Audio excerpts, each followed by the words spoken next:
پھر اس ایمان کو تقویت پہنچانے اللہ سے جڑنے کے لیے نماز ہے کہ نماز پہلی امتوں کو 2 نمازیں، ہمیں 5۔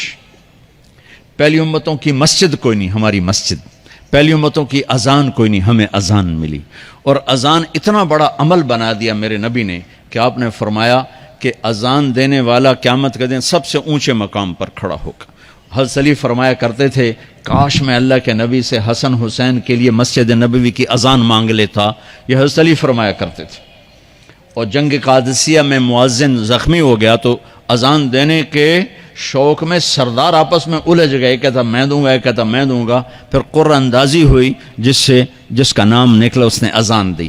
حضرت عمر فرمایا کرتے تھے اگر میں امیر المومنین نہ ہوتا، اگر میں خلیفہ وقت نہ ہوتا تو میں مسجد نبوی کا مؤذن بننا پسند کرتا۔ کسی کو اذان نہیں ملی، ہمیں اذان۔ پہلا مؤذن بلال بنا، پہلے مؤذن اللہ نے بلال کو یہ عزت عطا فرمائی۔ دنیا میں یہ ہے اور آخرت میں یہ ہے کہ میرے نبی نے فرمایا کہ جب جنت میں جانے کا وقت آئے گا نا تو جنت کی میرے لیے سواری لائی جائے گی، میں اس سواری پہ بیٹھوں گا تو اس کی جو وہ رسی ہوگی نا وہ ایسے نیچے گر جائے گی، یہ نیچے گرے گی۔ اس رسی کے یعنی اس کی جو لگام ہوتی ہے نا وہ نیچے گرنے کا مطلب ہے یہ ایسے نیچے گر گئی۔ اب نیچے گرنے کا مطلب ہے کہ اس کی ڈرائیونگ میرے نبی نے نہیں کرنی، کوئی آنے والا ہے، کوئی ڈرائیور آنے والا ہے جو رسی پکڑ کے چلے گا، کوئی کوچبان آنے والا ہے جو اس کو پکڑ کے چلے گا۔ رسی کا گرنا ایک انڈیکیشن ہے کہ کوئی نصیب والا اب آئے گا۔ جب آپ کی سواری کھڑی ہوگی، رسی نیچے ہے تو اب سب کی گردنیں ایسے ہوں گی، کون، سب قیاس کر رہے کون کون کون۔ اللہ کی طرف سے اعلان ہوگا بلال کو بلایا جائے، بلال۔ تو بلال آپ کی سواری کی لگام پکڑیں گے اور آپ نے فرمایا کہ سب سے پہلے میں جنت میں جاؤں گا اور بلال میرے ساتھ ہوگا، میری سواری کی لگام پکڑے ہو جائے گا۔ تو ہمیں اذان ملی، کسی امت کو اذان نہیں ملی۔ ہمیں 5 نمازیں ملی، کسی امت کو نمازیں نہیں۔ 2 نمازیں، ایک فجر کی 2 رکعت، عصر کی 2 رکعت۔ باجماعت نہیں، ان کو اپنی کتاب یاد نہیں، ہمیں قرآن یاد ہے۔ میرے مدرسے میں ایک بچہ اب ماشاءاللہ امریکہ میں وہ پڑھا رہا ہے، اس نے 30 دن میں قرآن یاد کیا۔ صبح یاد کرتا تھا، شام کو تراویح میں سناتا تھا۔ میرے مدرسے کا بچہ ہے، صبح بیٹھ کے مغرب تک پورا ہے سپارہ یاد کر کے اور عشاء کو تراویح میں سنا دیتا تھا۔ اللہ نے میں ایسا قرآن دے دیا کہ 1 مہینے میں بھی یاد ہو جاتا ہے۔ 3 دن میں بھی ایک بزرگ نے یاد کیا، 3 دن میں قرآن یاد کیا۔ اللہ نے ہمیں قرآن کی دولت عطا فرمائی، پڑھنے کے لیے 5 نمازیں عطا فرمائی، تہجد کی نماز عطا فرمائی، اوابین کی نماز دی، اشراق کی نماز دی، چاشت کی نماز دی۔ نماز کے کتنے دروازے کھول دیے۔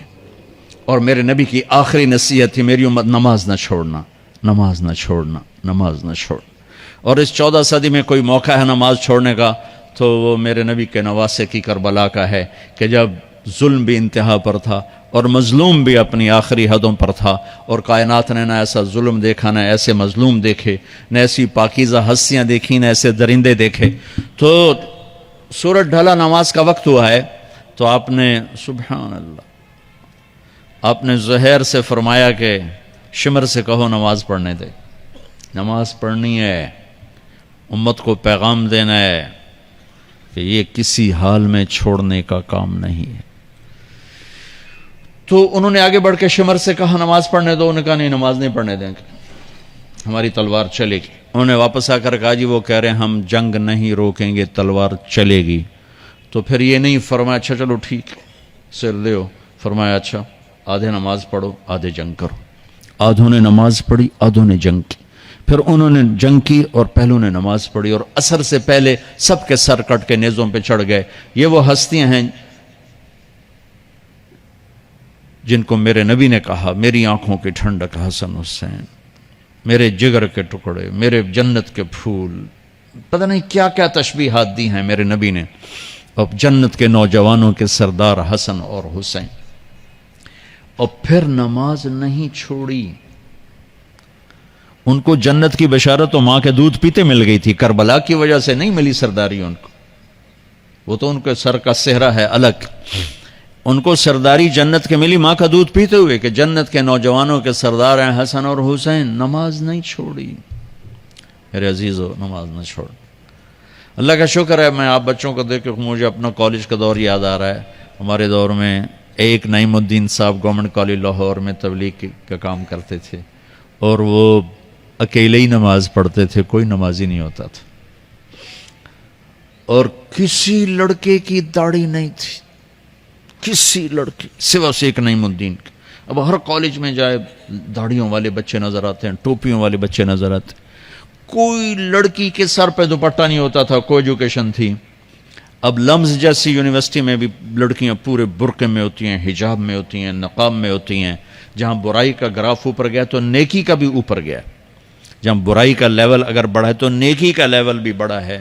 اتنا بڑا میری نسل کا مجمع اللہ کی بات سن رہا ہے، یہ اس دور میں کوئی تصور نہیں کر سکتا تھا۔